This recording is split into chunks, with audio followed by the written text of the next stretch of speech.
ನಮಸ್ತೆ. ಮುಕ್ತ ಮನಸ್ಸು ವೇದಿಕೆ ನನ್ನ ಎಲ್ಲ ಸ್ನೇಹಿತರಿಗೂ ನನ್ನ ಆತ್ಮಪೂರ್ವಕ ಪ್ರಣಾಮಗಳು. ಹಾಗೆ ನಮ್ಮ ಪತ್ರಿಜಿ ಗುರುಗಳಿಗೆ ನನ್ನ ಆತ್ಮಪೂರ್ವಕ ಪ್ರಣಾಮಗಳು. ನಾನು 3-4 ವಿಡಿಯೋ ಮಾಡಿದ್ದೀನಿ, ನಿಮಗೆಲ್ಲ ಇಷ್ಟ ಆಯಿತು ಅಂದ್ಕೋತೀನಿ. ಹಾಗೆ ಅದರಲ್ಲೊಂದು ನನ್ನನ್ನು ಸೇರಿಸ್ಕೊಂಡು ನೀವು ಕೂಡ ಬರೀ ಕೇಳೋದಷ್ಟೇ ಅಲ್ಲ, ಅಳವಡಿಸ್ಕೊಳ್ಳೋ ಅಂಥ ಕೆಲವೊಂದು ವಿಷಯಗಳನ್ನು ನಾವು ಅದರಲ್ಲಿ ಗಮನಿಸಬೇಕಾಗುತ್ತೆ, ಆಚರಣೆಗೆ ತರಬೇಕಾಗುತ್ತೆ. ಏಕೆ ಅಂತ ಅಂದರೆ ಮನಸ್ಸಿನ ಶಾಂತಿ ಅನ್ನೋದು ಹೊರಗಡೆಯಿಂದ ಸಿಗೋದಲ್ಲ, ದುಡ್ಡು ಕೊಟ್ಟರೆ ಸಿಗೋದಿಲ್ಲ, ಬೇರೆಯವ್ರು ಯಾರೂ ನಮಗೆ ಮನಃಶಾಂತಿ ಕೊಡೋದಕ್ಕೆ ಸಾಧ್ಯ ಇಲ್ಲ. ಹಾಗೆ ಎಷ್ಟೇ ದೇವಸ್ಥಾನ, ಭಜನೆ, ಹಾಡು, ಸಿನಿಮಾ ಎಲ್ಲ ನೋಡ್ತೀವಿ, ಅದೆಲ್ಲ ಕ್ಷಣಿಕವಾಗಿರುತ್ತದೆ. ಮನಃಶಾಂತಿ ಅನ್ನೋದು ನಮ್ಮ ಅಂತರಾಳದಿಂದ, ಒಳಗಡೆಯಿಂದ ಬರಬೇಕು. ಶಾಂತಿ ಎಲ್ಲಿದೆ, ಆ ಶಾಂತಿ ಎಲ್ಲಿದೆ ಅನ್ನೋದು ನಮಗೆ ಯಾಕಾಯಿತು ಅನ್ನೋದು ನಮ್ಮ ಮನಸ್ಸು, ನಮ್ಮ ಅಂತರಾಳದಲ್ಲೇ ಇದೆ. ಸೊ ಅದನ್ನು ನಾವು ಹುಡುಕೋಬೇಕಾಗುತ್ತೆ. ಈಗ ಕೆಲವೊಂದು ವಿಷಯಗಳಲ್ಲಿ ಸಿಕ್ಕಾಕ್ಕೊಂಡು ತುಂಬ ಜನ ಒದ್ದಾಡ್ತಾ ಇರ್ತಾರೆ.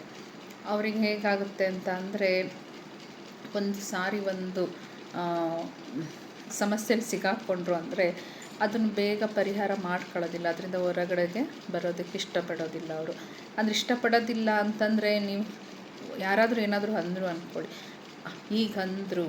ಈಗಂದರು ಯಾಕೆ ಹೀಗಂದರು, ನಾನೇನು ಮಾಡಿದೆ, ಈ ಥರ ಒಂದಕ್ಕೊಂದು ಪ್ರಶ್ನೆಗಳನ್ನು ಹಾಕ್ಕೊಂಡು ಆ ಸಮಸ್ಯೆ ಚಕ್ರದಲ್ಲಿ ಸಿಕ್ಕಾಕ್ಕೊಂಡು ತಮ್ಮ ಮನಃಶಾಂತಿಯನ್ನು ಹಾಳು ಮಾಡ್ಕೊಂಡ್ಬಿಡ್ತಾರೆ.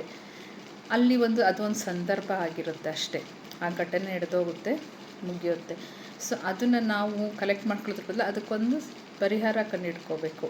ನಾನಿದಲ್ಲ, ನನ್ನ ಬಗ್ಗೆ ಅವ್ರಿಗೆ ಏನು ಗೊತ್ತು, ಯಾಕೆ ಈಗ ಅಂದ್ಕೊಂಡ್ರು ಅಂತ ಅವರಿಗೆ ನನ್ನ ಬಗ್ಗೆ ಗೊತ್ತಿಲ್ಲ, ತಪ್ಪಾಗಿ ತಿಳ್ಕೊಂಡು ನನ್ನ ಮನಸ್ಸು ಸಾಕ್ಷಿಗೆ ನಾನು ಗೊತ್ತಿದ್ದಾಗ ನಾನು ಸರಿ ಅಂದಾಗ ಇವತ್ತೆಲ್ಲ ನಾಳೆ ಅವರಿಗೆ ಆ ವಿಷಯ ಗೊತ್ತಾಗೇ ಆಗುತ್ತೆ. ಇವ್ರದ್ದೇನೂ ತಪ್ಪಿಲ್ಲ, ನನ್ನದೇ ಅನ್ನೋದು ಗೊತ್ತಾಗುತ್ತೆ.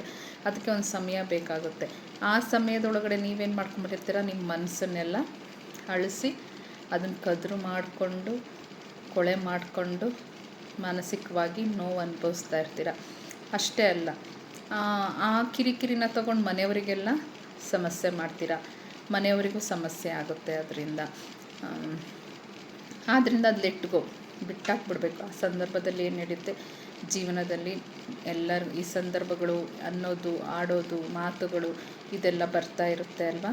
ಇದೆಲ್ಲ ಬಂದ್ರೇ ನಾನೇನು ಅಂತ ಅರ್ಥ ಮಾಡ್ಕೊಳ್ಳೋದಕ್ಕೆ ನಮಗೆ ಸಾಧ್ಯ ಆಗುತ್ತೆ. ಸೊ ಆದ್ದರಿಂದ ಇದನ್ನು ಮಾನಸಿಕವಾಗಿ ತಗೊಳ್ಳೋದೆ. ತುಂಬ ಜನ ಇಂಥದ್ದನ್ನೇ ತಗೊಂಡು ಅವ್ರ ಮಾನಸಿಕ ರೋಗಿಗಳ ಥರ ತಯಾರಾಗಿಬಿಡ್ತಾರೆ. ಅವರೆಲ್ಲೂ ಖುಷಿ ಹುಡುಕೊಳ್ಳೋದಕ್ಕೆ ಜೀವನದಲ್ಲಿ ಸಾಧ್ಯನೇ ಇಲ್ಲ.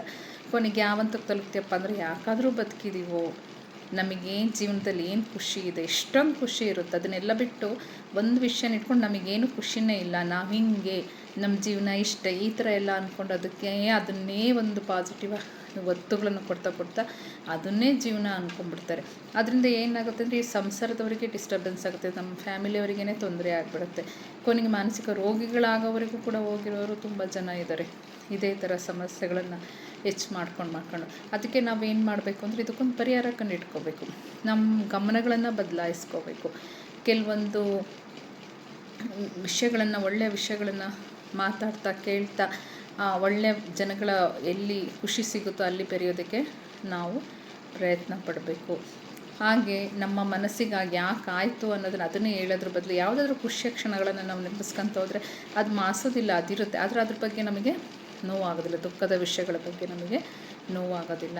ಆದಷ್ಟು ನಾವು ಖುಷಿಯ ಕ್ಷಣಗಳನ್ನು ನೆನಪು ಮಾಡ್ಕೊಳ್ಳೋದಕ್ಕೆ, ಖುಷಿಗಿರೋ ಕೊಡೆ ನಾವಿರೋದಕ್ಕೆ ಪ್ರಯತ್ನ ಪಡಬೇಕಾಗುತ್ತೆ.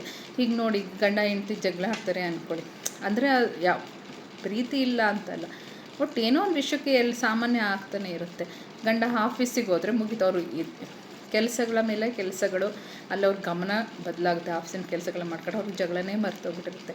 ಆದರೆ ಹೆಂಡ್ತಿ ಆದವಳು ಏನು ಮಾಡ್ತಾಳೆ, ಮನೆಯಲ್ಲಿ ಕೂತ್ಕೊಂಡು ಹಿಂಗೆ ಅಂದ್ಬಿಟ್ರಲ್ಲ, ಯಾಕೆ ಹಿಂಗಂದ್ರು, ನಾನು ಏನು ಮಾಡಿದೆ, ನನ್ನ ತಪ್ಪಾಯಿತು, ಬಂದ್ಬಿಡ್ತಾಳೆ. ಈ ಅಲ್ಲೇನಾಗುತ್ತೆ ಅಂದರೆ, ಹೇಳಿ ನಮ್ಮ ಶಕ್ತಿ ಎಲ್ಲ ಕುಂದು ಹೋಗ್ಬಿಡುತ್ತೆ. ಆಗಿಲ್ಲದೆ ಗಮನ ಬದಲಿಸ್ಕೊಂಡು, ಅವ್ರಿಗೆ ಏನು ಒಳ್ಳೇದು ಮಾಡಿರ್ತಾರೆ ಅದನ್ನು ನೆನಪಿಸ್ಕೊಂಡು, ಸರಿ ಬಿಡು, ಏನೋ ಆಯಿತು ಸಂದರ್ಭ ಅಂದ್ಕೊಂಡು ಮುಂದೆ ಹೋದರೆ ನಮ್ಮ ಜೀವನ ಚೆನ್ನಾಗಿರುತ್ತೆ. ಇದೊಂದು ಎಕ್ಸಾಂಪಲ್ ಅಷ್ಟೇ ನಾನು ಹೇಳಿದ್ದು. ಸೊ ಇದೇ ಥರ ನಾವು ಅನ್ಕೊತ ಹೋದಾಗ ಸಮಸ್ಯೆಗಳಿಗೆ ಪರಿಷ್ಕಾರ ಮಾಡ್ಕೊತ ಮನಸ್ಸನ್ನು ಹಗ್ರ ಮಾಡ್ಕೊತ ಹೋಗ್ಬೇಕೆ ಹೊರತು ಮನಸ್ಸನ್ನು ಭಾರ ಮಾಡ್ಕೊತ ಹೋಗಬಾರ್ದು. ಹಾಗೆ ಆಲೋಚನೆಗಳ ಮಟ್ಟಗಳನ್ನು ಕಡಿಮೆ ಮಾಡ್ಕೋಬೇಕು. ನಾನು ಯಾವಾಗಲೂ ಹೇಳ್ತಾ ಇದ್ದೀನಿ, ನೀವು ಆರಾಮಾಗಿ ಒಂದು ಕಡೆ ಕೂತ್ಕೊಂಡು ಧ್ಯಾನ ಮಾಡಿ ನಿಮ್ಮ ಉಸಿರಾಟವನ್ನು ನೀವು ಗಮನಿಸಿ. ದಿನದಲ್ಲಿ 10 ನಿಮಿಷ ನಿಮಗೋಸ್ಕರ ನೀವು ಕೊಟ್ಕೊಂಡ್ರೆ ನಿಮ್ಮ ಜೀವನ ತುಂಬ ಸುಂದರವಾಗಿರುತ್ತದೆ, ಮನಃಶಾಂತಿಯಿಂದ ಇರುತ್ತೆ, ನಮ್ಮ ಸಂಸಾರ ಸುಖವಾಗಿರುತ್ತೆ, ನಮ್ಮ ಸಮಾಜ ಸುಖವಾಗಿರುತ್ತೆ, ನಮ್ಮ ಸುತ್ತ ಸುಖವಾಗಿ ಖುಷಿಯನ್ನು ನೋಡಿದಾಗ ನಮ್ಮ ಮನಸ್ಸಿಗೂ ಕೂಡ ಖುಷಿಯಾಗುತ್ತೆ. ಈ ಜೀವನ ಸುಂದರವಾದದ್ದು, ತುಂಬ ಸುಂದರವಾಗಿದೆ. ಏಳು ಬೀಳುಗಳು ಸಾಮಾನ್ಯವಾಗಿರುತ್ತದೆ.